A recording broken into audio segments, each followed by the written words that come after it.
Good evening, everyone.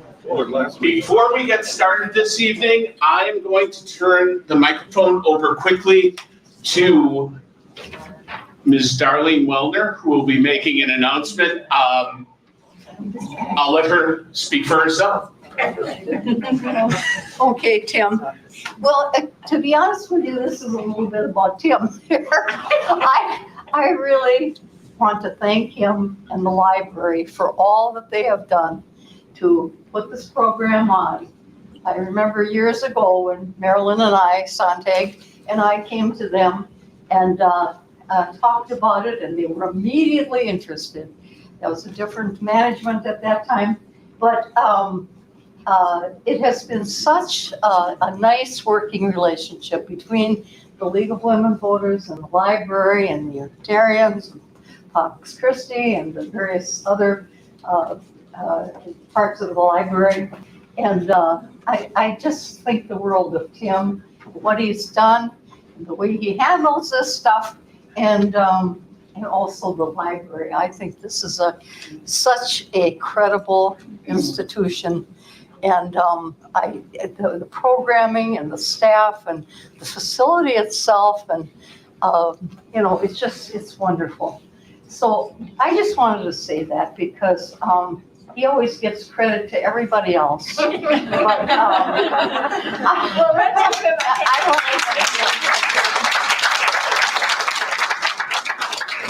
so he's blushing, actually. It happened. So, okay, that's the first that I've seen.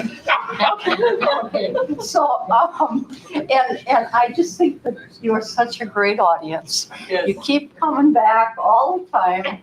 Many of you from the very beginning, and I hope we could expand it to the more younger people, but we've got to keep trying. And and many people listen, through the computer. And so I just wanted to kind of give everybody a pat on the back and I don't know. And the other thing might have been said, which I'm not introducing her because that's your job. But, we have such outstanding presenters. And Beth, for example, she's been back here many times. And it's just a pleasure. It's just a wonderful thing. So God bless you all and thank you.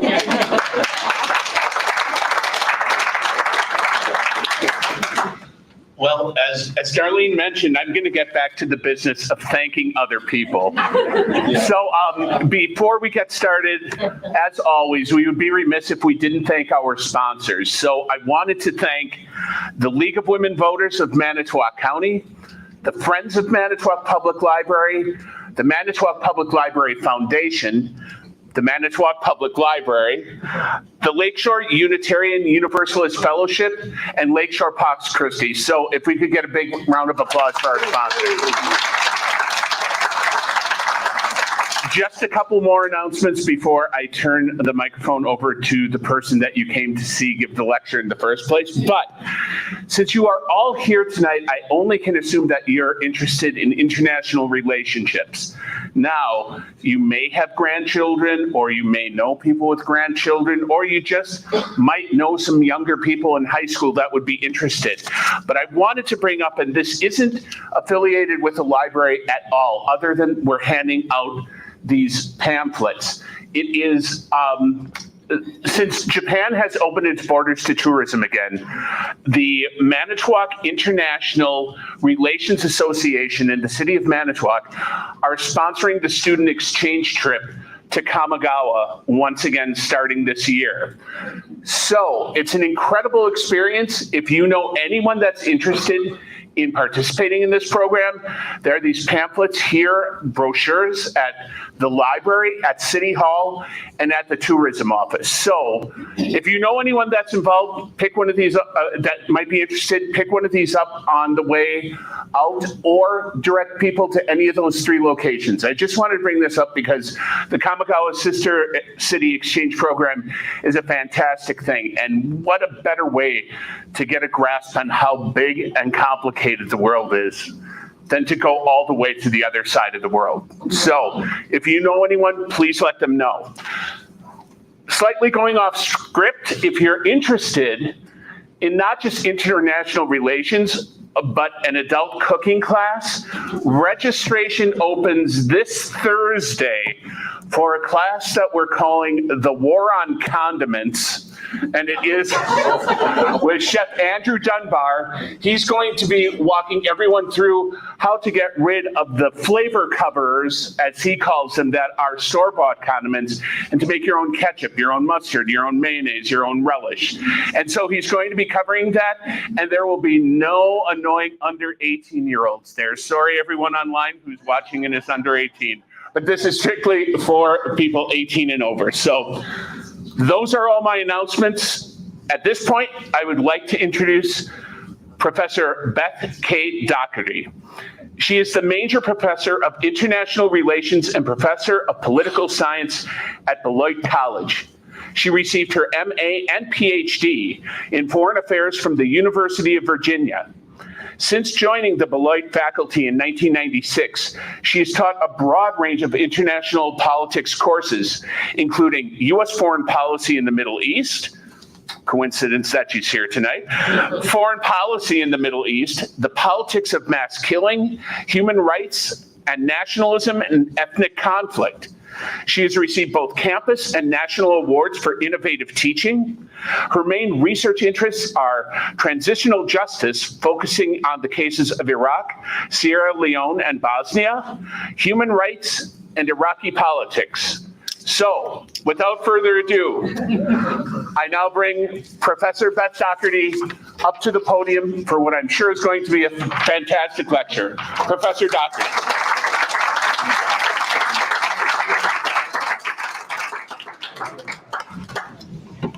All right, yeah, can everybody hear? My mic okay? Hey, excellent. Hey, well, glad to be back again. I'm trying to think how many years it's been. It's been a lot. I've been here. I don't even need to get directions anymore. I know exactly how to go. So this evening, I'm going to talk about the most recent round of protests that have broken out in Iran and think a little bit about what the domestic future holds for the Iranian regime, because it is under enormous pressure at this moment. So what I want to do is lay out the structure of the government and the military, the security services for Iran. And then I want to look at a series of interconnected crises that the regime is facing and that actually threaten its very survival. The regime has already lost its legitimacy with nearly the entire population. There are credible opinion polls that show about 80% of the population would like to get rid of the current government. The most recent rounds of protests that have taken place in Iran in the last 5 years or so have not only targeted the hardliners, but they have targeted the reformists as well. So the entire clerical establishment has lost its legitimacy in the eyes of a vast majority of the Iranian people. People are angry with the reformers that they have not fulfilled the promises that they made them about bettering their social and economic circumstances. This leaves the regime really with only the option of repression and violence if it wishes to maintain itself in power, because the hardliners have shown over the past decades that they are not interested in any sort of reform. There may have been a window where reform was possible in Iran several decades ago, but that ship has already sailed. They waited too long, and now most Iranians do not even believe that there's the possibility of reform that could happen.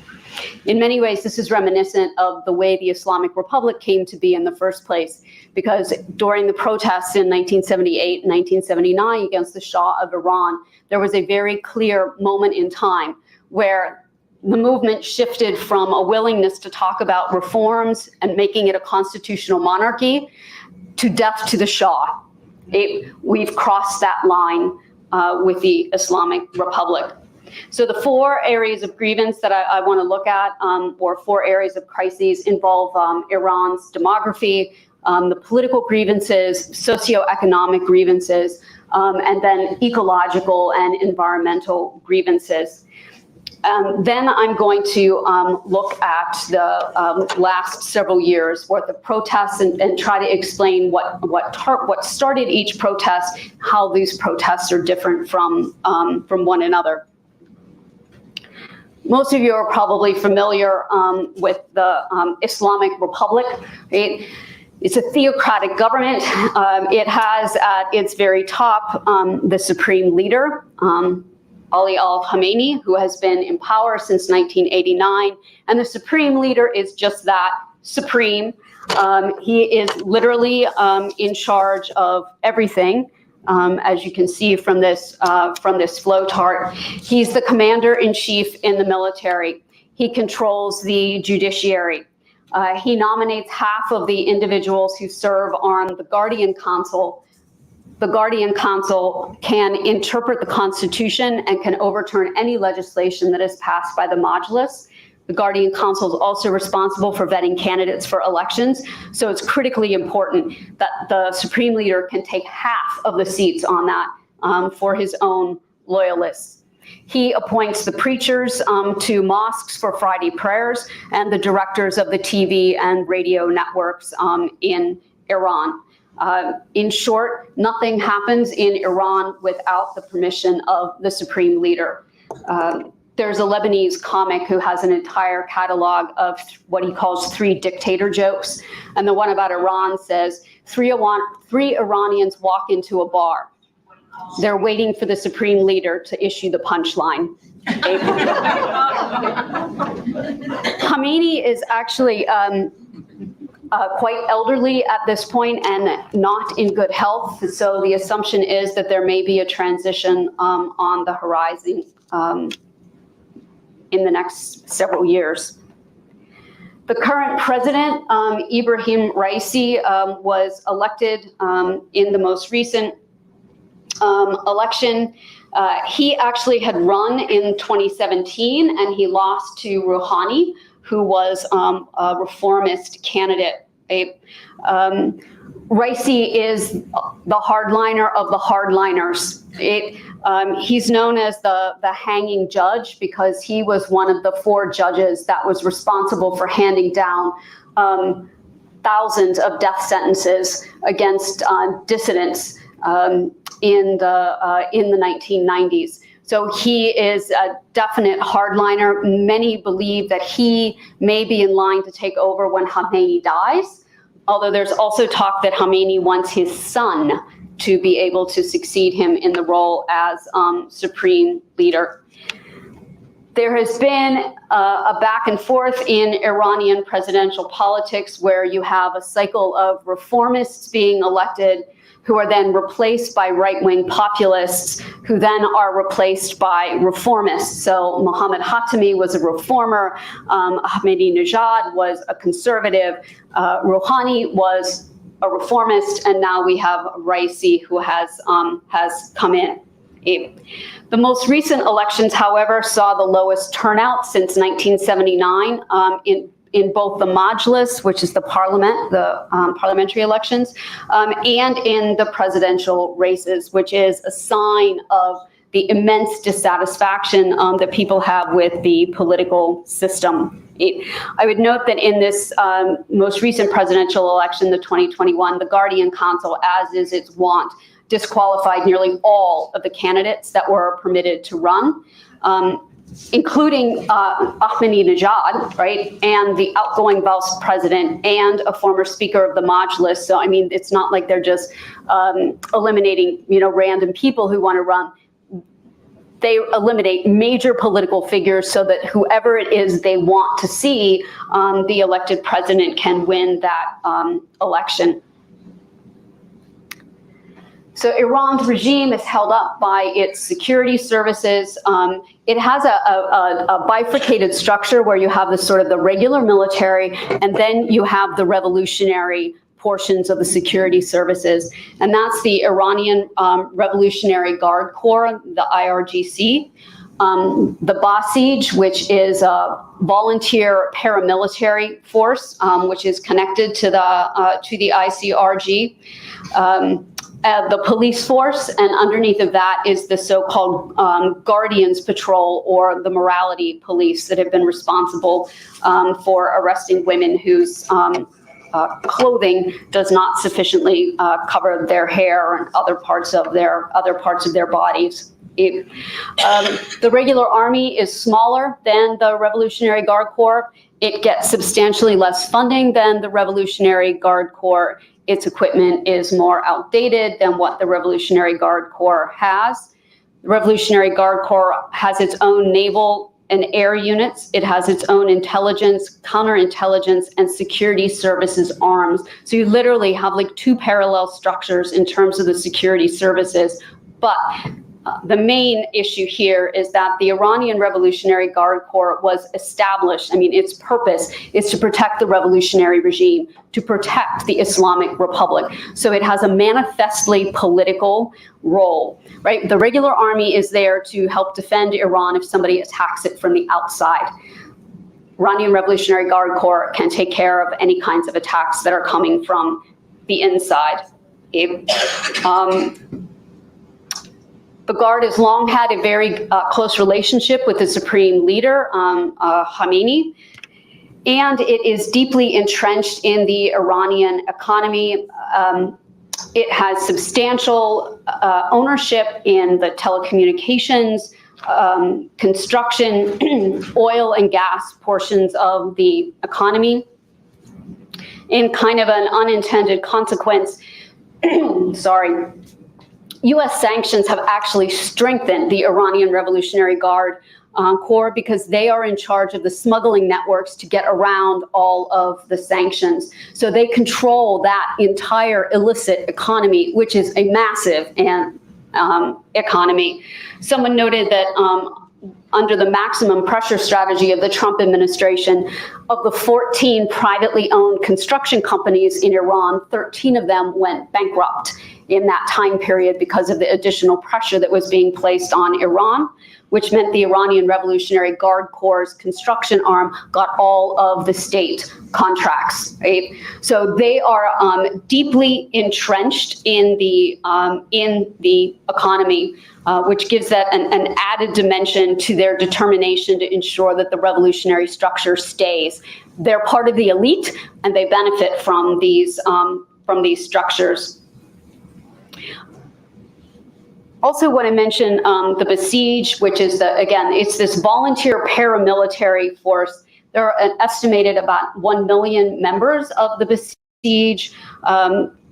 Its actual armed forces piece is probably about 90,000. So like the armed security forces that are part of this paramilitary. But it includes armed brigades, informers. It has a cyber division to try to handle social media issues, and anti-riot forces. So the one photograph, you can see that the Basij are on the motorcycles. And you probably have seen footage of them trying to break up protests in Iran. They are fiercely loyal to Ayatollah Khamenei. Like the Revolutionary Guard Corps, they command an extensive network of businesses within the overall Iranian economy. And while young men might join the Basij largely for economic reasons, to get ahead, because it becomes easier to get into university, you have better access to benefits, etc. there's 45 days worth of political indoctrination and training that go into that, so that they essentially are molded into thinking of the Islamic Republic as needing to be defended, and they buy into the regime's overall rhetoric. They are sort of like the front-facing part of the regime whenever protests are going to break out.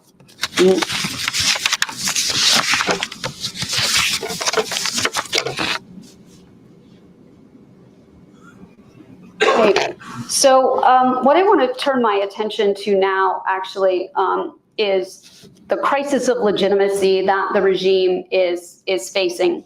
And again, demography, political repression, socioeconomic grievances, and an environmental and ecological crisis. Iran is in a kind of this weird situation where several years ago, all of the concern was that Iran's population was so young. And now the concern has become Iran's population is aging very quickly. So it's in a demographic transition at the moment. So there was a baby boom in Iran after the Islamic Republic was instituted in 1979, where the annual population growth rate was up at 4%, which is an average of about 6.5 children per woman.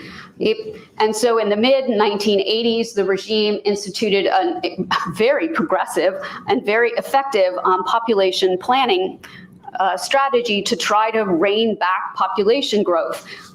They were wildly successful in being able to do this. In fact, it was a model campaign for many other places.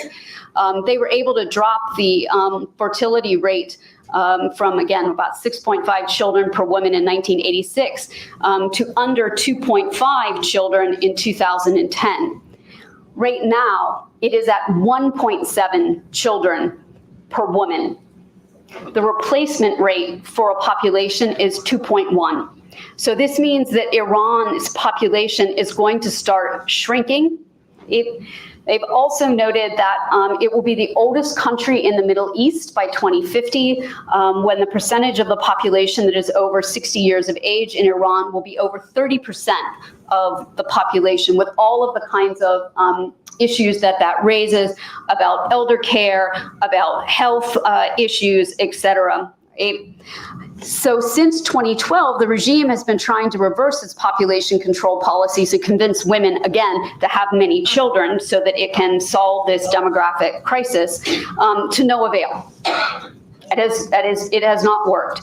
For many young Iranians, the idea of bringing a child into the situation that they are in is unthinkable.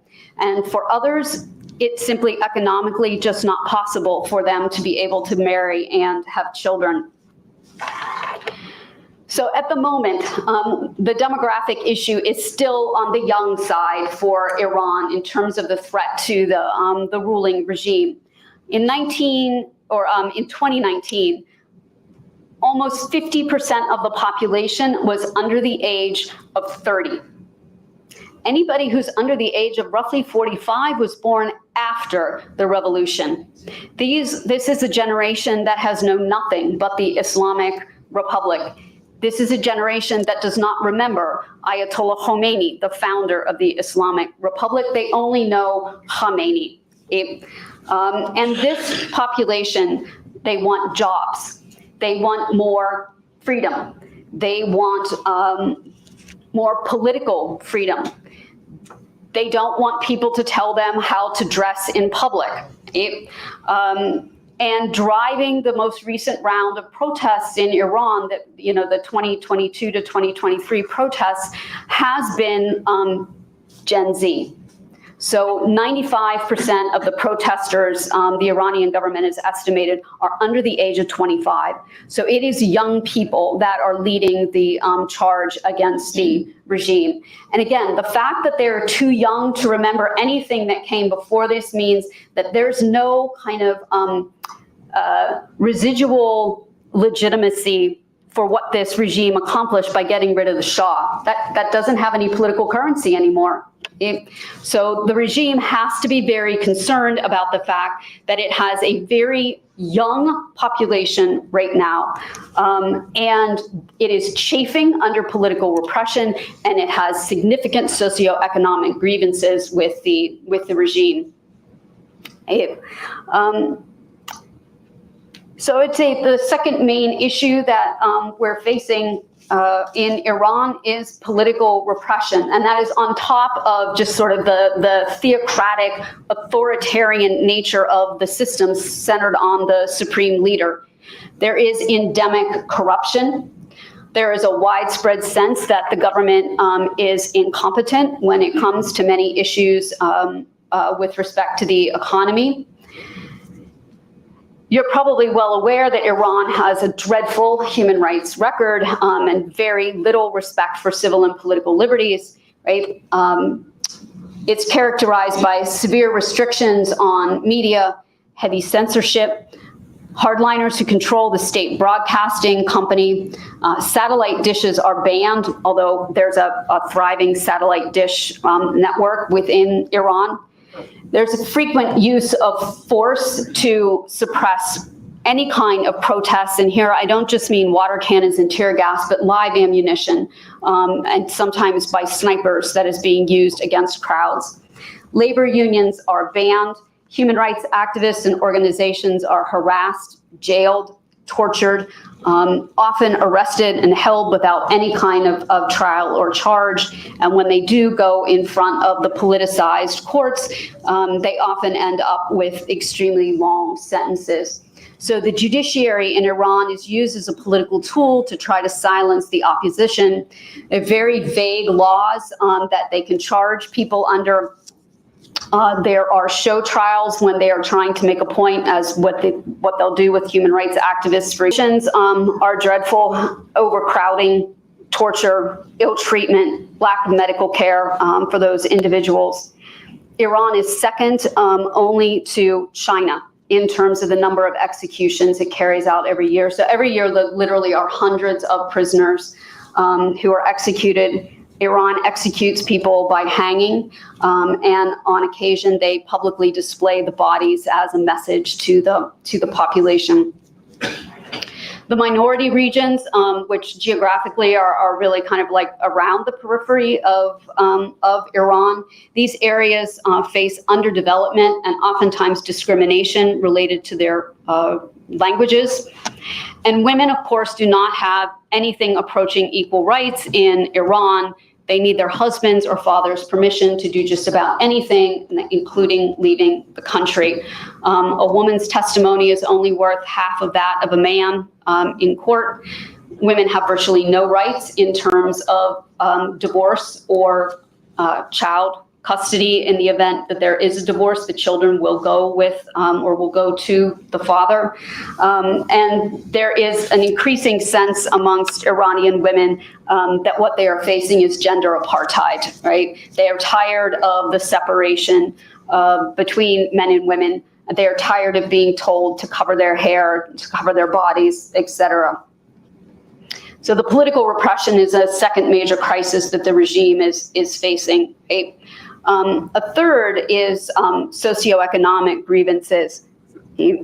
Now, part of this is because Iran is under every kind of sanction you could possibly think of by the United States and has been for the last 30 years, by the United Nations, by the European Union. At this stage, it's oftentimes hard to find something else to sanction if you're trying to express your displeasure with the Iranians. And they're in many, the sanctions are in many different categories. So there are sanctions related to the ballistic missile program. There are sanctions related to the nuclear program. There are sanctions related to human rights abuses, right? And there's layers of these sanctions. Many of them, though, are rebounding against the population, the general population in Iran, although the US, the UN, the European Union do try to use targeted sanctions whenever possible. Nonetheless, you do have severe consequences for people's socioeconomic status in Iran because of the sanctions. I would note that in the recent rounds of protests, it's been apparent that sanctions are not enough of an excuse for the regime to explain the poor life prospects for many Iranians. They blame the regime and its incompetence and its nepotism and its corruption for their situation. The combination of mismanagement, nepotism, sanctions, corruption, etc., have pushed large numbers of Iranians into economic precarity. Despite signs of economic growth in certain years, Iran does have large oil and gas reserves. This growth has not been inclusively distributed. So what we have seen is that the benefits of that economic growth have benefited the state and the elite. So Khamenei, the Revolutionary Guard Corps, the clerical establishment, right, which has led to a massive inequality in a sense that there's becoming a two-tier system in Iran, one for elite regime insiders, right, where there are kind of like welfare benefits, easier access to jobs, to healthcare, to other kinds of benefits, and a more neoliberal economy for everybody else, marked by austerity. And so there's a lot of anger against this wealth disparity, against the fact that the clerical regime has benefits that are not available to ordinary Iranians. Very high rate of inflation, as you can see on the top chart. At the moment, inflation's running at about 50% in Iran. And it has been especially felt in the prices of staple foods like eggs, onions, and tomatoes, all of which are very important in Iranian cooking. The currency is tanking. It has lost significant value in the last year against the dollar, of course, which means people's savings aren't worth anything. You have high levels of unemployment, especially for youth, i.e. anybody under 30, for women, and for the ethnic minorities. Iran has one of the highest percentages of unemployment for university graduates of any country in the world. Even the government says that it's about 15% unemployment rate for university graduates, and it likely is much higher since the official figures are usually, suppressed to make them look good. In December of 2022, the unemployment rate for people in the age bracket from 15 to 24 was 19%. There are almost no labor protections for individuals in Iran, and the estimate is that about 50% of the workforce is in irregular employment. So where their wages are paid sporadically and often late, and there's little protection from exploitative bosses. So there is tremendous anger amongst the population, and particularly amongst the quote unquote, the working poor, right? So the lower middle class and the poor, which traditionally has been seen as the regime's social base, right? And that's one of the reasons why these recent rounds of protests have been so alarming to the regime. They're happening in places where it should be their people, right? But this gap that is opening up in the economy is causing many people to want to vent their anger and frustration at the regime. It also ends up connecting to Iran's external role, because there are chants that have been heard at these protests over the last several years where the protesters are basically complaining about the fact that the Iranian government spends money in Syria, but Iranians are poor. Or that the Iranians are sending money to Lebanon, but Iranians are poor. So wanting the regime, which generally sees these kinds of activities in places like Syria and Lebanon as burnishing its legitimacy and its credentials, many of the population are like, spend the money at home. Okay? Another aspect of this, which actually is connected to the socioeconomic issue, is the environmental crisis in Iran. So part of this is climate change, right? Okay, extensive drought. I'll show you a slide in a second. Higher temperatures, right? That has been a problem, but the bulk of the environmental damage that has happened in Iran is man-made. Right? And it is a result of overuse and mismanagement of Iran's water resources. And this overuse has led to desertification in significant parts of the country, including the drying up of Lake Urmia, which is one of the world's largest salt lakes. Right? So you can see here the gradual retraction of the lake. The Japanese government actually did a 5-year program with the Iranians to try to bring the lake back to life. And they had some success for a few years because there was heavy rainfall, which helped to replace some of the water. But now they're afraid that because of the current drought, that it's backsliding again, right? But when this lake dries up, and by the way, this is the sort of thing they're worried about with lakes in California and the Great Salt Lake itself. The wind whips across the surface of this. It picks up all of that loose soil. And then you have sandstorms, or dust storms rather.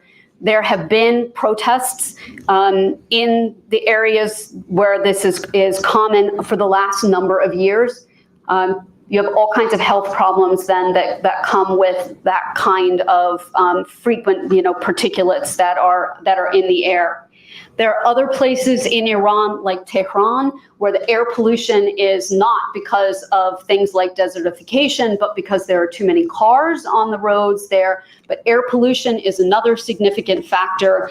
But it really is the water crisis that has started to drive protests. And there has been extreme drought in areas in Iran, much of it actually impacting the surrounding, sort of the peripheral areas, which are populated by minorities, right? So if you see in the smaller inset map, around the outside of that, you have populations of Azeris, of Kurds, of Arabs, and of Beloit, and they are in areas where you have these very severe droughts taking place. So in those areas that are the darkest red and that dark orange, and you can see the cities where there have been the largest water protests over the last number of years, and I will come back to that.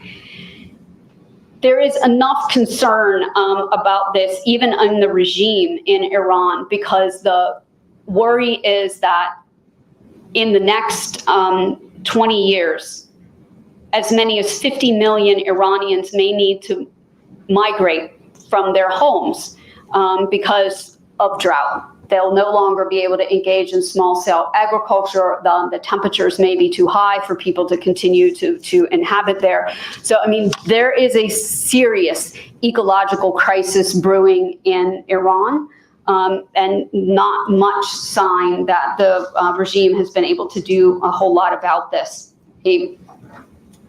So all of these grievances and crises have led to these various outbreaks of protests against the regime.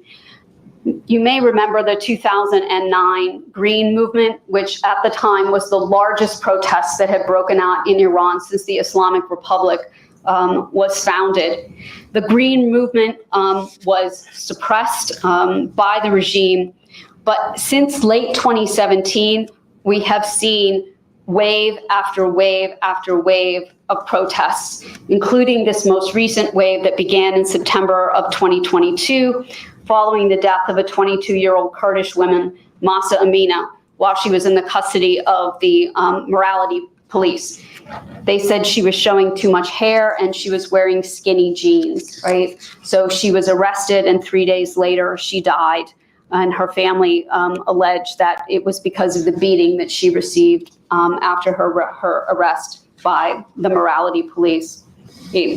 So I'm going to do a quick overview of the Green Movement in 2009 so you can sort of see some of the differences that have happened across time, and then look at some of these more recent waves of protests. So the June 2009 protests were touched off by the June 2009 presidential election. There are some echoes of the United States in this story at the moment. Ahmadinejad was running for his second term in 2009. The Guardian Council, of course, had disqualified most candidates, but they allowed Mir Hussein Mousavi to go ahead and run. He had been the prime minister during the Iran-Iraq war, but he had not had any role really to play in politics for approximately 20 years. He wasn't an especially charismatic figure, and the regime did not think that he posed any kind of threat whatsoever to Ahmadinejad, so they allowed him to run. I would note that this happens periodically, that the regime vastly underestimates how popular a particular candidate is, allows them to run, and then is shocked to discover how popular that person really is.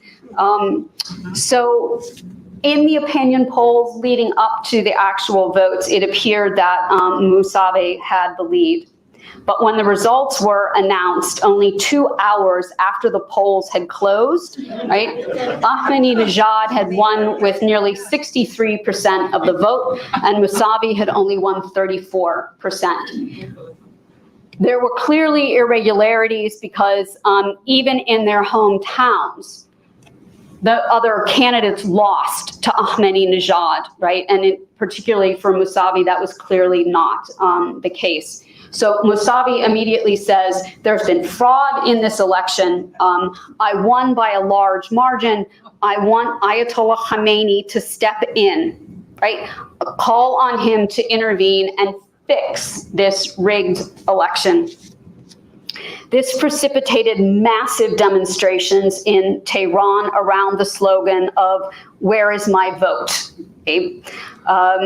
On June 15th alone, nearly 3 million people came out into the streets in Tehran. These were well-organized protests that often last all day. And they had them every day for a week, and then for approximately 6 months. They would periodically emerge on major holidays, again, able to get hundreds of thousands of people to come out into the streets. On the December 27th protest, you had hundreds of thousands of people in Tehran. It spread to at least 10 other major cities, and the regime opened fire on the demonstrators. They had done that before, but this was more serious in late 2009. And as a result, they called off the protests that were scheduled to be held in February of 2010 because there was a massive crackdown in advance of that. So the Green Movement was largely this week-long set of daily demonstrations and then about 6 months of periodic demonstrations that took place. The government cracked down extraordinarily hard. Again, this was the largest protest that had been seen. They shut the internet down for 10 whole days, right, to try to prevent people from being able to interact with one another. Although I would note, at that time, 2009, Twitter was only 3 years old, right? And only about 1 million Iranians had smartphones. Maybe about 27 million people had access to the internet. So the kind of social media landscape that we have now was only in its infancy in 2009.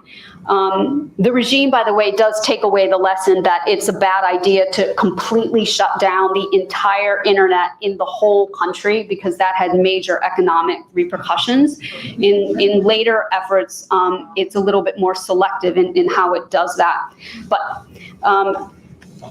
The regime itself says that approximately 36 people were killed. In the Green Movement, the opposition says that it was probably twice that number.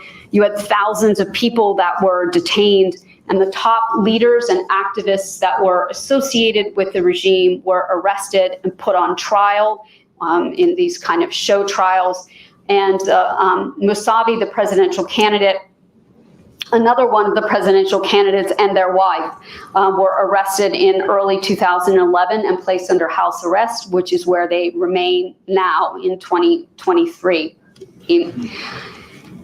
So the 2009 Green Movement, it was centered around calls for political accountability and reform, but it was still within the system. Right? One of the reasons why they started to call demonstrations off towards the end of the 6 months was precisely because the leadership was becoming alarmed by how radical the slogans were that people were starting to chant at a number of these protests. There were identifiable leaders who were public figures. These were huge in size, but they were mainly confined to Tehran and a few other major cities. And it was basically the middle class that came out in these protests in 2009. After that, there is a long period where you might have very sporadic and low-level protests in Iran, but nothing really organized. It seemed as if the regime had effectively smothered the opposition movement in 2009. So this map is just to give you a sense of this is where some of the major locations are that I'm going to be talking about in the next couple of minutes. And in particular, I would note in the upper right-hand corner, the city of Mashhad, which is the second largest city in Iran. And then a lot of the others are provincial capitals for provinces where you have ethnic minorities.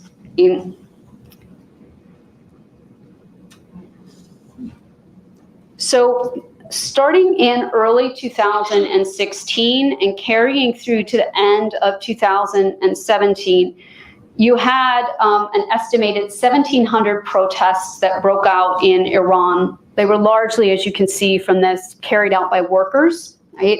But you also had pensioners, students, and teachers that were involved in these.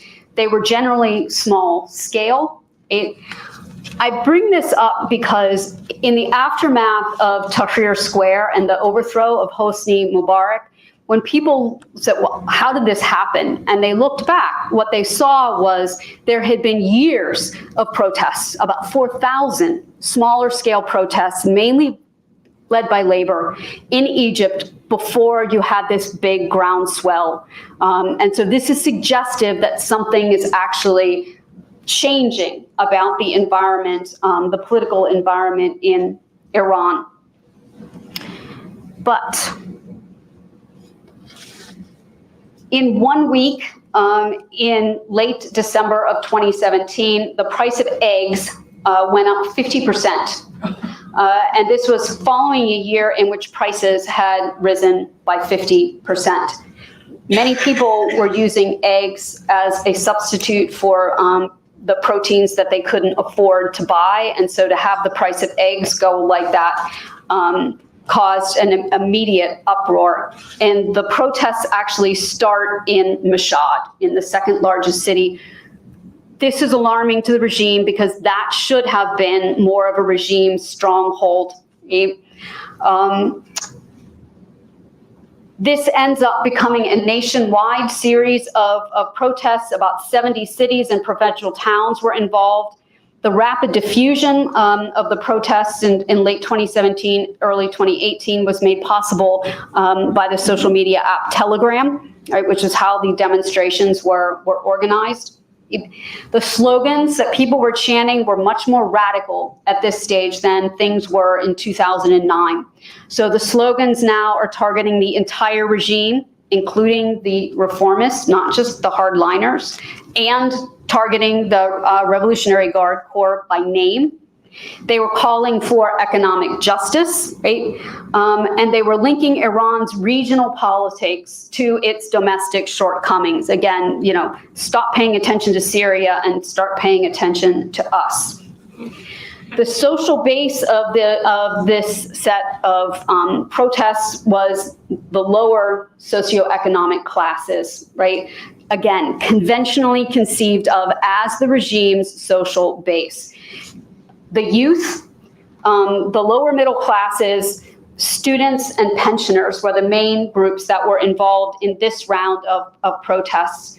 One of the reasons why the regime is able to suppress them is because the rest of the middle class did not come out this time, right? So it was the middle class in 2009, but it was only the lower portions of the middle class in 2017, 2018 that was involved. There were tens of thousands of people that were involved in these demonstrations.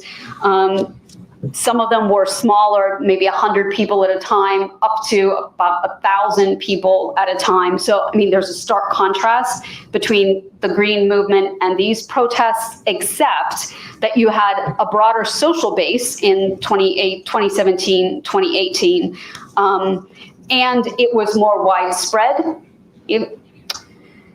There were at least 21 people that were killed because, as usual, the regime cracked down very heavily, tear gas, water cannons, and live ammunition against the protesters.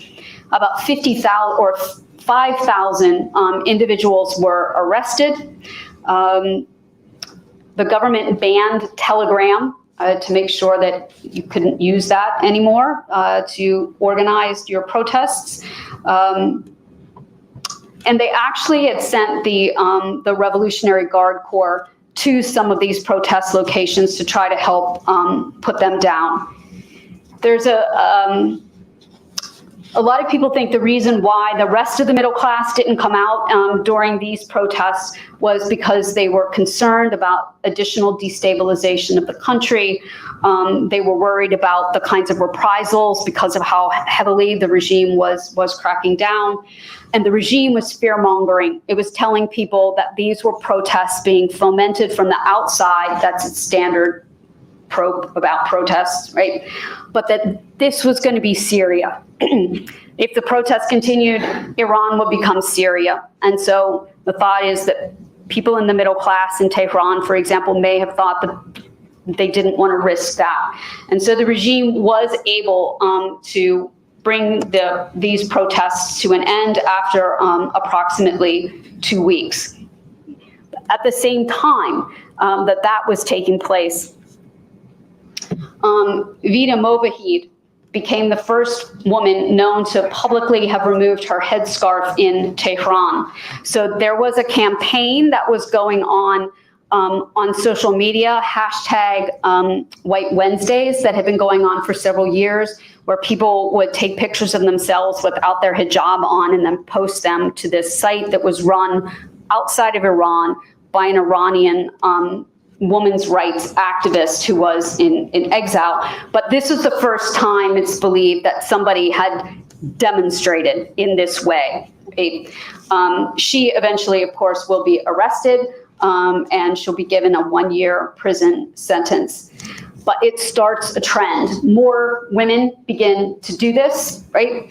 And Nasreen Sotoudeh, who is a very famous human rights lawyer in Iran, frequently would come in to defend the women who were arrested. So she had dozens of women's rights activists who became her clients. And then the government began retaliating against her, right? And so most recently, they have told her husband that he has to go serve a jail term, right, as a way of getting at her. So it's not just her activism, it's her actions as a lawyer that the regime is trying to shut down. But this is the beginning of the signal, right, that women are increasingly going to be willing to take matters into their own hands when it comes to the hijab. Then there was a massive explosion in November of 2019, which was sparked when fuel prices tripled overnight without warning. These protests lasted longer than the round in 2017 or 2018. They spread to over 100 cities and towns. But there was a ferocious crackdown by the regime against these protests. Amnesty International has confirmed that at least 321 protesters were killed. Iranian human rights organizations say it could be as many as 1,500 people. The regime shut down internet access for 5 days and arrested thousands of people in an effort to bring this round of protests to a close.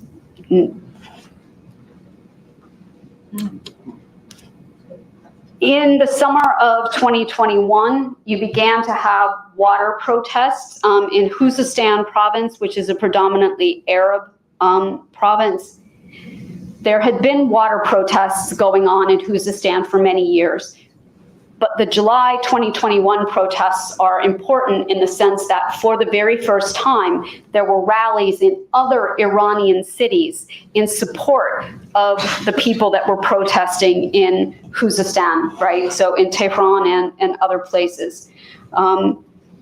Again, the regime cracks down quite heavily. At least 8 people were killed in these protests. The regime implemented a partial internet blockade. Later in the year, you have another set of protests that are going on over water, right, that are taking place in a completely different part of the country in Isfahan, right? And in this case, they're standing in the bed of the river, right? The water protests are being driven by the fact that there have been mass deaths of people's livestock due to thirst, right? To the drying up of rivers and wetlands. There are entire villages that do not have any kind of running water. Anger over water mismanagement, so diverting water from one part of the country to someplace else when the place where it's being diverted from doesn't have enough water to begin with. All of that brings me to this most recent round of protests started in 2022. As I said, it was touched off by the death of Mahsa Amini in the custody of the guidance patrol 3 days after they had arrested her. In this round, the explosion of anger spread very quickly to all the major cities in Iran and to many small towns. There were protests, demonstrations, strikes, shop closures. It's remarkable in many ways because Mahsa Amini did not seem necessarily like the kind of person that would be able to spark this sort of reaction because she's a double minority. She is a Sunni Kurd, right, in a Shia Persian country. Despite that, her death resonated across boundaries, ethnic, class, sectarian, and the rural-urban divide. So these protests have a much broader social base than any of the other previous protests. They have a wider geographic base. So, I mean, you can see the protest had gradually been building. Different constituencies within the population were energized and angered. This manages to bring everyone together. The protests, though, are more small and sporadic, even though they are more widespread geographically. So they range. Some of the protests might only be 15 minutes long. Some of them might be a few hours. But I mean, we're not talking day-long massive protests like you had in 2009, right? But they're daily. People are coming out in cities and towns all over Iran daily to chant slogans against the regime. These have been more sustained than the 2 large earlier rounds in 2017-18 and 2019, which each lasted about 1 to 2 weeks. These protests were able to carry their momentum from September of 2022 into early 2023. These are leaderless protests. This is the new kind of protest that we are seeing, that social media allows this to be able to happen. You know, there were only 28 million people in Iran that were online in 2009.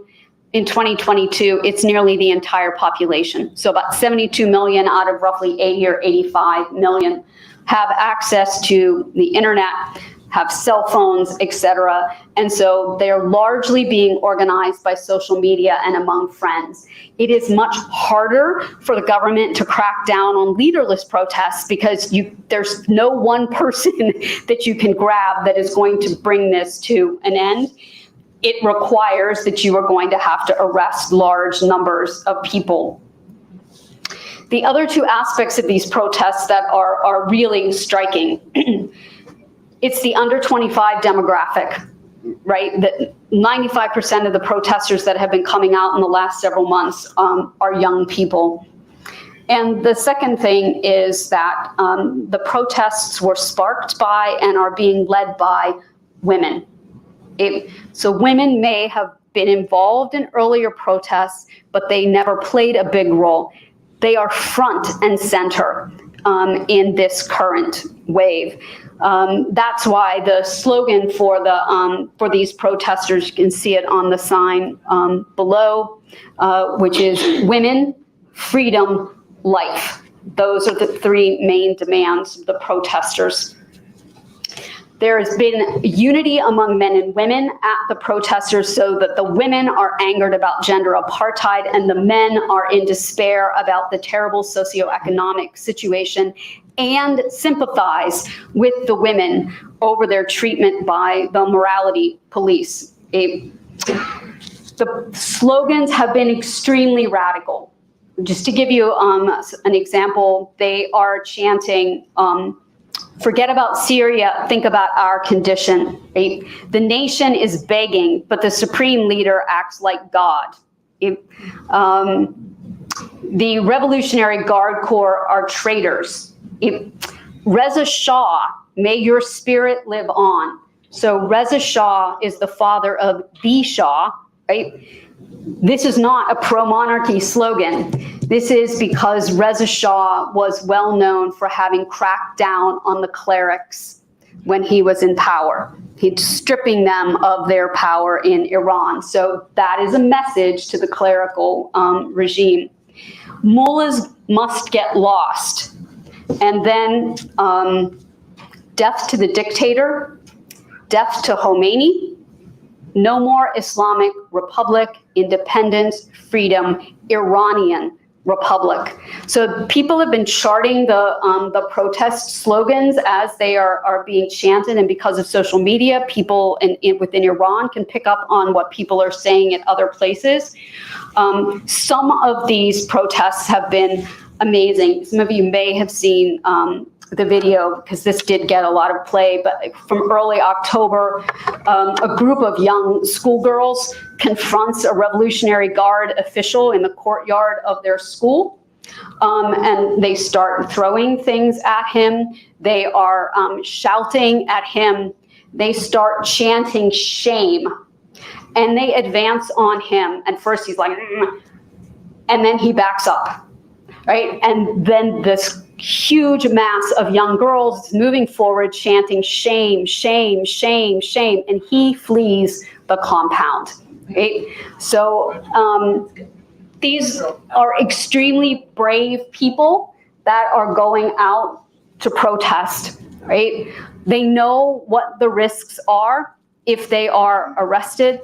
One of the reasons why this most recent wave of protests has had been dissipating a little bit in January and early February is precisely because of the regime's crackdown. So it executed 4 young men, 2 of them in December. One of them was hung from a crane, and his body left there in public. The other 2 were executed in January. They were all accused of killing members of the Basij. And this is a signal in 2 ways. Khamenei wants to make sure the Basij know that he is loyal to them and that he has their backs and that he will not tolerate anyone trying to harm them. On the other hand, it was a message to the protesters. right? Because there are at least 100 other protesters who are facing death sentences, right? And of course, the regime executes hundreds of people a year. And so in the aftermath of these young men being hung, the protests had dissipated a little bit. But again, using a tactic that the clerics used in the revolution against the Shah, on the 40th day of the anniversary of their deaths, there were protests. So this is from February 17th, just 2 days ago. We have seen another round of protests throughout the country in different places over the last several days. Right? Again, linked to that 40 days after the individual has died. So this protest movement has not been driven completely underground the way earlier movements had. So what I would say, just sort of to wrap up, is this is a brave new generation in Iran, but it is confronting a deeply entrenched authoritarian regime that understands that repression is probably the only way it is going to stay in power. It can see that it has lost its social base amongst the population across a whole range of issues. The slogans that people are chanting make it very clear that reform is not going to be enough. They want the Islamic Republic to go. Okay? People would like to have a referendum on the future of the government, like what kind of government they should have. Okay? And so forecasting is a dangerous business because it's always hard to see change happening. Nobody thought the Soviet Union was going to collapse until it actually did, right? No one thought Mubarak was going to fall until he actually did, right? So the system oftentimes cracks suddenly after it has been under pressure for a long time. So for this younger generation of Iran, I would say that we have to hope that they are able to succeed where others fail, because otherwise the Iranian people are going to be condemned to more decades of repression under this regime. So with that, I'd be happy to take any questions anybody might have. Yeah. Are they more secular now? Are the younger people, you say, the Islamic Republic? Would that mean remove Islam and be, as Reza Shah tried to do how many years ago, getting rid of the clerics? Something like Ataturk did in Turkey. So yeah, I mean, they want a democratic system, right? So not an Islamic Republic, an Iranian Republic. So yes, they want to replace the structure of clerical rule with, as one person put it, we want Iran to be a normal country with normal relations with all the rest of the world, right? And that would mean getting rid of the clerical regime. Before we move on to any more questions, Sorry. just make sure to get your hand up so that Linda, who you will see in the back of the room right now, can scamper around the room and make sure that everyone hears your question. I will also be monitoring online for questions that are coming in from people online. And as always, the best thing to do is to be respectful of other people asking questions. Let everyone get their questions in before everyone starts doubling up. And how about a nice round of applause for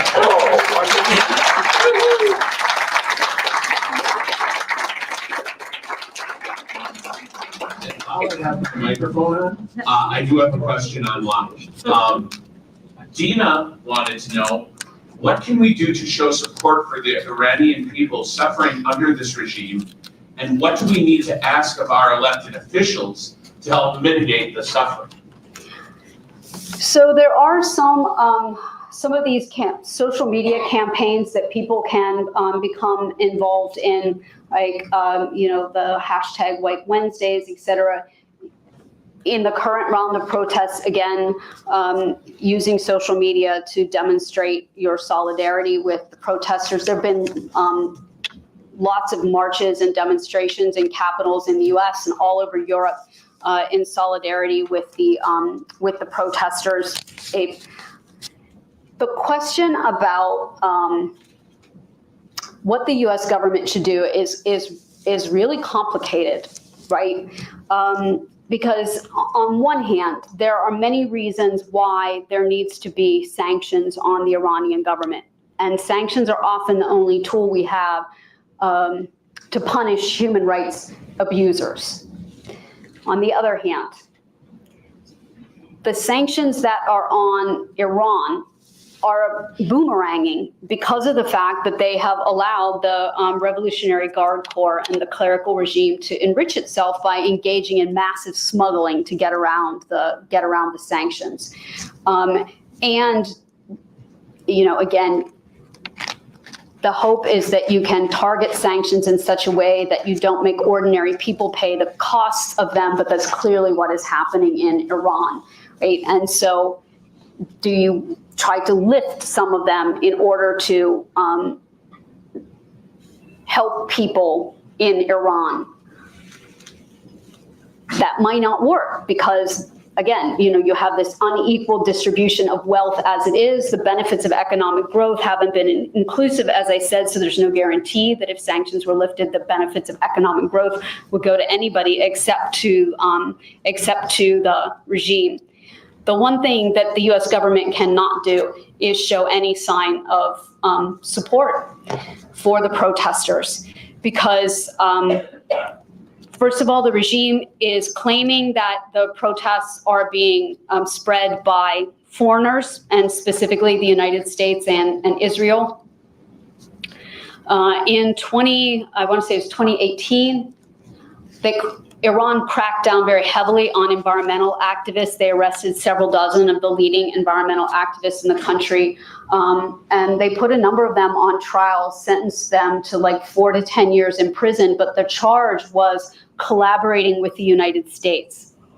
And so, the U.S. has to stay at, this was the conundrum in 2009.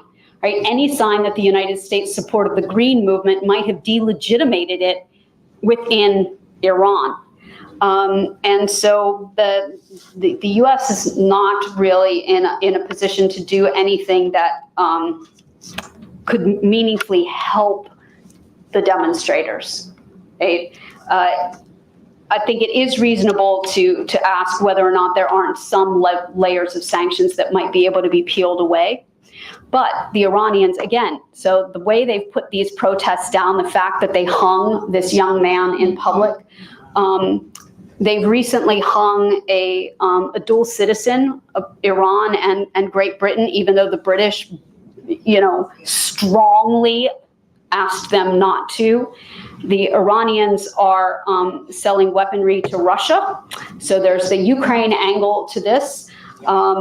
So it is a very thorny question to try to figure out how to thread that needle where the U.S. can try to do something to support the aspirations of the protesters without giving up the leverage it needs to have on the regime and without delegitimizing the protesters and their demands themselves. I do think, though, that there's a lot of social media organizing and activism that is available to ordinary people. This is the way a lot of people are getting their information about what's happening in the protests, is by the videos that are being sent out and curated on social media. And so that does offer some opportunities for individuals to try to show solidarity. But really, there's not much we can do. Well, I would say there's not much we can do.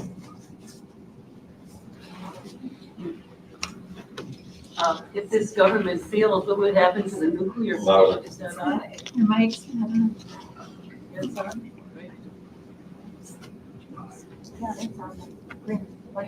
If this government fails, what will happen to the nuclear issue? Does the general population, do they have anything to do or say about the nuclear issue there? So she's asking if the government collapses, what happens to the nuclear program. So the Iranian Revolutionary Guard Corps is in charge of the ballistic missile side of this program. The supreme leader is obviously the overseer of the entire thing. A lot would depend on the circumstances surrounding a regime collapse. If we're talking Khamenei dies and there's some kind of fractured transition that's peaceful, the new regime that comes in is probably going to be willing to negotiate with the West over the nuclear thing.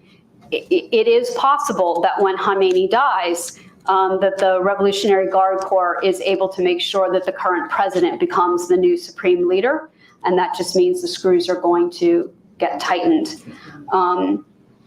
The nuclear program, this is one of those areas where U.S. policy made a disaster out of this. For all of its flaws, the JCPOA, the Joint Comprehensive Plan of Action, the nuclear deal, the Iranians were abiding by it. It was the Americans that pulled out. And the sticking point because the negotiations are ongoing, the sticking point is the Iranians want the Biden administration to guarantee no future administration will pull out of the nuclear deal again. And the Biden administration is like, well, we can't do that. It doesn't work like that. And then the issue with Ukraine has meant there's not been very much progress on the nuclear talks. So I think, so much of this depends on who ends up in power after Khamenei dies and how peaceful that transition is. Make sure when you ask your question that you hold the microphone very close to your mouth. You can't have them turned up too high, otherwise 3 mics in this room will make you all very sad with feedback. So speak right into the microphone. Okay. The book was interesting. Louder. Okay. It's not working. It is working. We just checked it and it is on. You just I can repeat what she says too. The book was interesting in that it talked about how many thousands of students used to come to universities and colleges and so on in the United States. It was the numbers were huge. And I'm wondering, is there any back and forth into the country and out of the country, or any opportunities for that kind of education elsewhere, or is that gone? So she's asking about the possibility of educational exchanges because there used to be a big program between the United States and the Iranians. So I don't know actually how many Iranians are able to leave the country to get university education someplace else. What I do know is that the regime itself has been public about concerns about brain drain, that young professionals are leaving the country because they can't find work. And obviously that is concerning. I mean, people are able to go into exile, for example. I mean, you can get out of Iran. It's not North Korea in that respect. But I don't know how many young Iranians are studying outside of Iran right now. Again,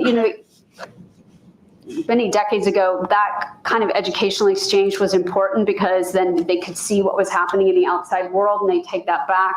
But social media and satellite dishes have replaced that.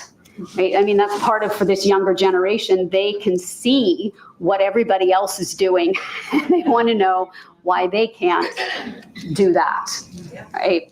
And it's very difficult. The regime is actually trying to develop its own internet. and that would because that would be one way that they could keep people from finding out what was going on the outside. And there are units of the Basij, the volunteer paramilitary, and the Revolutionary Guard Corps that are devoted to like cyber warfare, hacking, et cetera. So they're paying close attention to that. And in these recent rounds of protests, what the government has done is they can shut the internet down, or certain applications of the internet or certain social media apps in one region of the country for a certain amount of time, but leave the rest of it up. And then as the pressure lowers in that place, then they gradually let people to come back online, and that they're going to repress Instagram someplace else over here. But Instagram right now is one of the applications that they're really going after, again, to try to prevent people from being able to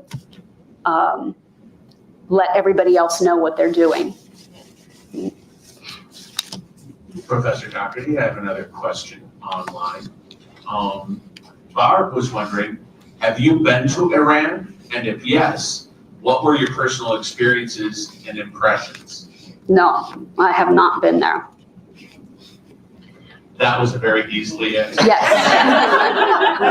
I would, to be honest, I would love to go to Iran, but now is probably not the time for Americans to travel there. The Iranians have arrested a number of dual citizens in recent months. And there are concerns that they're going to execute some of them. And so this is like that hostage diplomacy sort of thing. And so I think people need to be quite careful about traveling there right now. What are the educational opportunities for girls in Iran? Is it similar to Afghanistan? No, actually, this part of the issue is that, I mean, they can go to university, right? So, but education is segregated, girls and boys, the whole way through. But yes, you can get a university degree, and then you're told that your father or husband gets to dictate all of your life decisions for you, right? And so that kind of the dissonance that comes with that has certainly adds to why so many women and girls are so angry in Iran. So it's not it's not the situation that you have in Afghanistan. Yeah.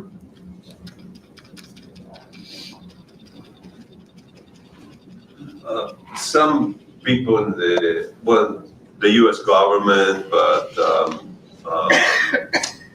was this man Wolfowitz, who was during the part of the Bush administration during the invasion to Iraq. I don't know if you heard a month ago, he was advocated that if the U.S. bomb Iran, it can be successful. He said that the Iranian army is an empty shell, that it doesn't have any power. That's one question is he right? The other question is got to do with economics. The Tehran the Tehran stock exchange is one of the 10 wealthiest stock exchange in the world. How do they do it with the sanctions? One of the 10 wealthiest. That is doing great. How that can happen? Mm-hmm.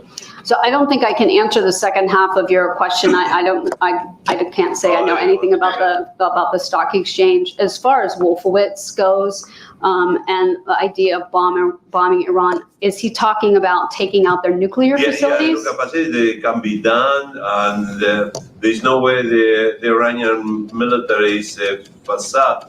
There is a video made by the Iranian armed forces. It's quite impressive. Like he said, that video is just, they show toys, basically. That's what he said. So I would just say, as a general rule, at this point, the United States should not be carrying out military action in the Middle East. I think bombing Iran is a disastrous idea. the consequences of, first of all, there's no guarantee actually that you wipe out their nuclear program. I mean, because the Iranians have been worried that somebody is going to try to bomb it anyway, and so it's very well fortified. You would need these really heavy bunker buster bombs that the U.S. has if you were going to take it out. But there's no guarantee that you can do that, right? Secondly, the international consequences. I mean, what can you imagine how the international community would react if the United States attacked another country after Iraq? I mean, it makes no sense whatsoever from the perspective of U.S. foreign policy and its standing in the world. And it would be very difficult to try to critique Russia for invading Ukraine if then the United States was willing to use military force against Iran. I mean, they could have, I mean, if the previous administration had not walked away from the agreement, we would have been in a much better place than we are now with respect to the nuclear agreement. And I think that bombing would simply underscore to the Iranian regime why it needs a nuclear weapon. In 1981, the Israelis bombed Osirak nuclear reactor in Iraq because they were afraid that Saddam Hussein was pursuing a nuclear capacity. And in the aftermath of that raid, Saddam Hussein determined he needed to pursue a nuclear capacity to protect his country against the Israelis, right? And so it can often rebound against, I mean, I just think that's, after Paul Wolfowitz's mistakes in Iraq, I kind of feel like maybe he shouldn't offer any more suggestions for U.S. foreign policy in the Middle East. All due respect to Do you know the military establishment of the country that? We have to move on to the next question before people ask other questions. I have a question. Excuse me. I'm not real sure how to ask this, but when we look at the world and what's going on and the concern for human values throughout the world, this is good. But we also reflect back on what is the United Nations has a role in society today? And perhaps you can't answer that, but it seems to me, and I realize there's conflict there between the religion and the state and so forth. But the fact is, with Iran and, I'd like to think that more of these problems could be dealt with them. We just had Nikki Haley, was a representative running for president and had served on in that office. And this isn't probably something you can answer, but why aren't we concerned about that role in dealing with more of the world problems? Thank you. So, I mean, the United Nations role when it comes to Iran is condemning its human rights violations, which happens all of the time. I mean, all of the various UN special rapporteurs for things like torture and the rights of minorities, et cetera, frequently are issuing statements condemning the Iranian regime, asking them to stop their repression, stop shutting down the internet for the whole country, and those kinds of things. But as with so many things, international peace and security questions belong to the Security Council. And the 5 permanent members on the Security Council have a veto. And one of those 5 permanent members is Russia. And Russia and Iran, I wouldn't necessarily say like they're friends, right? But they have common friends and they have common enemies. And Iran has made common cause with the Russians over Ukraine. So, yeah, the UN is really not in a good position here. It's also, it's not good at this particular kind of thing, either like domestic turmoil. It doesn't have a lot of tools left either, because again, there are so many sanctions on the Iranians, it's hard to know what else you can do. to express your displeasure with this regime. But I mean, the Security Council is the big issue.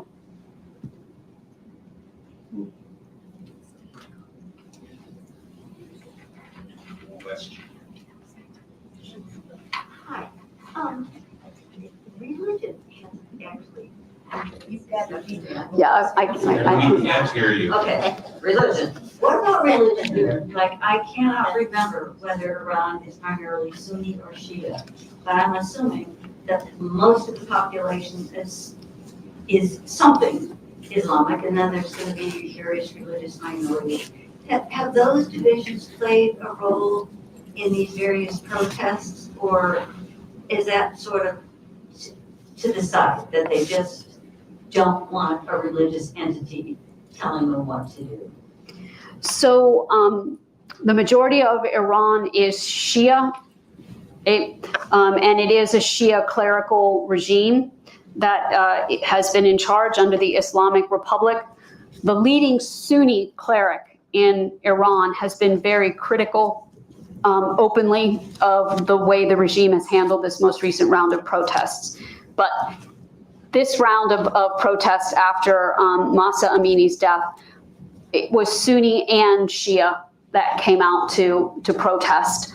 And it's all different ethnic groups. So the Arabs, the Baluch, the Kurds in particular, since she was Kurdish, they have all been coming out as well. And so that's, I think, one of the things that makes this round of protests so important is the fact that you're beginning to see that it's not just one group here and one group there, but now there's more of a shared sense of grievance amongst all of them. And so, yeah, it's a majority Shia country, and the Islamic Republic, that kind of dictates its foreign policy too. So it's going to be in support of Shia or Shia-like regimes, Lebanon, Syria, the Houthi in Yemen. It's fairly reliable that the Iranians and the Saudis are going to be on opposite sides of every conflict, and the Iranians are going to take whoever's sort of Shia or is Shia, and the Saudis take the side of the Sunnis.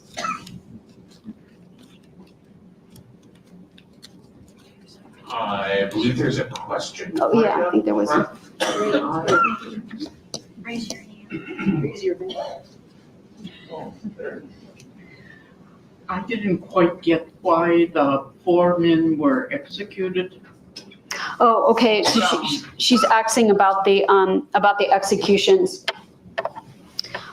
So the Basij is this volunteer paramilitary force that is often sent out to try to suppress the protests. And so they would be the ones that would come in on motorcycles and have batons and things, and they're beating protesters, and they're dragging them off to jail, etc.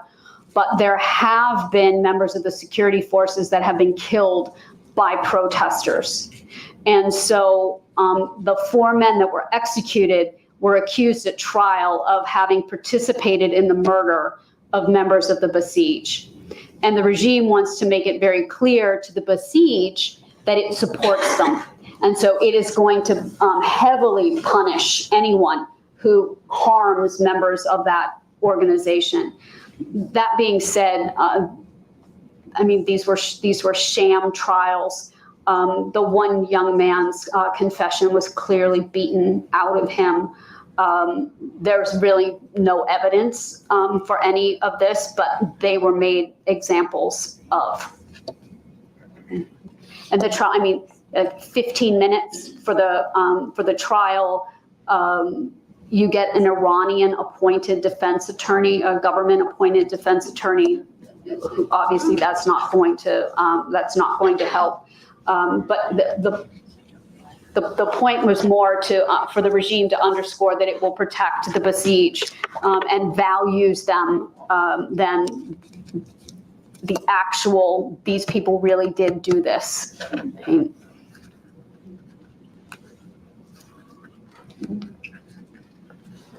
There's somebody weighing.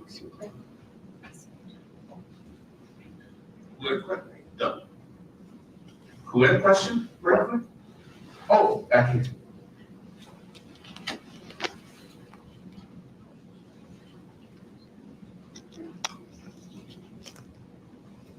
I'm interested in a historical perspective. What is the differences between the forces that opposed the Shah and then the forces of protest today? Why those were successful and these apparently are not? So there are a lot of reasons for this.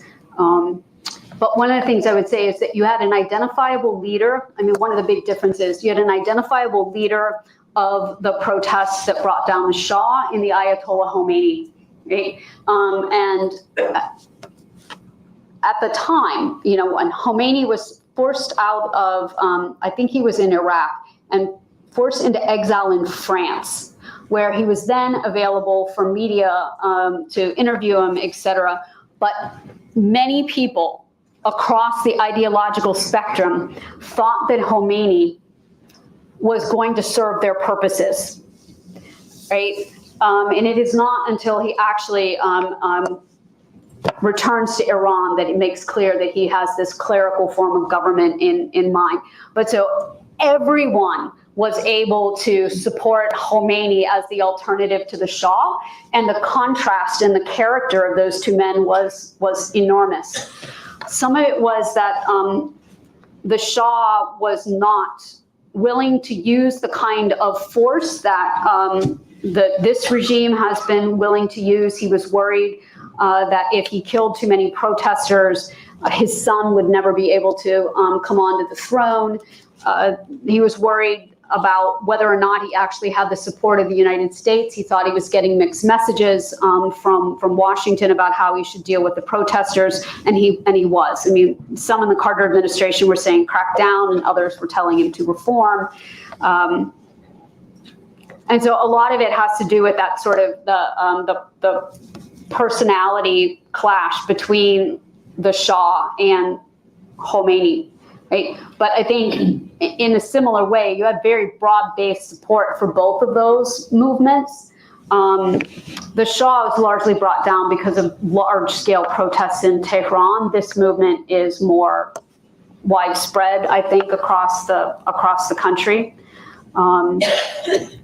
There are some people who would argue that the Shah lost his nerve. He was sick, right? He had cancer at the time, that he may not have been thinking clearly. Again, he thought he was getting mixed messages, and that concern about can I get my child, who was only, I want to say he was like 5, or I mean his son was a little boy, so his wife would have had to come on and act as regent until his son reached the majority, and that's part of the reason he was afraid that if he just sort of called out the army against the protesters, that if he killed too many people, the throne would not be there for his son. But he did have a power structure behind him, just like they do. Basically similar army, military, police behind both of those. Yeah, I mean, he had a very effective security service, right, behind him. One of the most feared security services in all of the Middle East.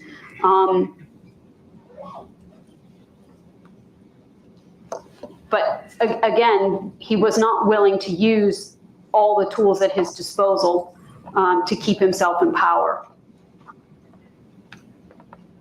We only have a couple minutes left before I have to politely ask everyone to leave, as I usually do at the end of these discussions. Does anyone who hasn't asked a question, we have time for one more question. If nobody has a question, I know that the gentleman in the black in the middle here had a follow-up question, and you could ask that now unless someone has. So let's go with the follow-up question. No. One second, just so that everyone can hear you, including people following online. Well, it has to do with the government of the United States. Wolfowitz asking for war is almost like their solution is from that area. The military is always very quickly for war. Have you ever been in touch with the defense, the military structure, think tanks like that? Do you know them? Why is it that they are very eager just to go to war? So, I mean, but Paul Wolfowitz's worldview is that he thinks that you can use military force to bring about democratic governance. And so, I mean, that's what he thought that would be possible in Iraq, that if you used military force and overthrew the government, that you were going to be able to install a democratic regime in Iraq. Yeah, but he was wrong. Yeah. Well, on that note, we will bring it to a close.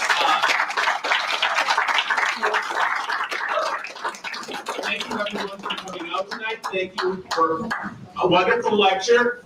Don't forget, next week, our lecture is Professor Martin Farrell discussing the politics of Latin America. And don't forget to vote tomorrow. Yes, vote. Primary tomorrow. Polls open at 7, close at 8. I found that out because I had to ask when they open. So have a great night, everyone. Thank you for coming.